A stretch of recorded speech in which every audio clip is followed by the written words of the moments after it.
စိတ်ကကြက်တခုထပ်တိုးရဲမှတ်ထားနော်ဆိုင်မှာကက်စမာရေးဘဲကက်စမာနေပါလာဝနေနေကိုယ့်ရဲ့ကိုချင်းစာစိတ်အပြည့်နဲ့ရောင်းချပေးရမယ်နော်ဟုတ်ကြဟုတ်တခုကငါတို့ဆိုင်မိုဘိုင်းမှာ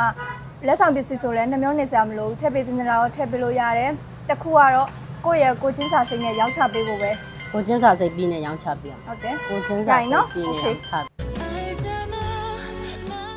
ကိုဘာလေးလို့ကျင်လို့လဲရှင်မကွဲမှန်နေကြချင်ဟာမကွဲလေးကချင်လာလားရှင်ဟုတ်နိုင်တိုင်းဆောင်တာလားဆိုမကွဲလေးကဘယ်လောက်လဲ1000ပါရှင်စားတောင်းလို့ကျင်းတော့မပါပတ်စံမပါဘူးလားအဲ့ဆိုရင်9000ပဲပြီး9000အဲ့တော့အခုကတ်မယ်ဟုတ်အဲ့ဆိုရင်ခဏလေးထိုင်ဆောင်ပါနော်ဂျာကြီးကပြောထားတယ်ကန်စမာတွေကိုချင်းစာစိတ်ပြီးနဲ့ရောင်းပြရမယ်တဲ့ကောင်လေးကလည်းကိုချင်းစာစရာလေးကိုမကွဲလေးကကတ်ပြီးနော်နောက်ကဆိုင်မိုဘိုင်းကိုအများကြီးလာအားပေးရမယ်နော်တိလားကျေးဇူးပါ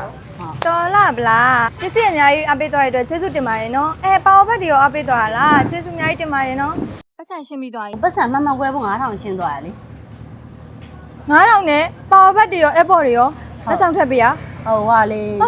ပူရလေပူတော့ခါကျတီရှယ်လေးတစ်ထက်လက်ဆောင်ထည့်ပြလိုက်တယ်9000ရော airport လေးရောထည့်ပြလိုက်တယ်မီးရမလောင်မီးပြတ်နေရလေ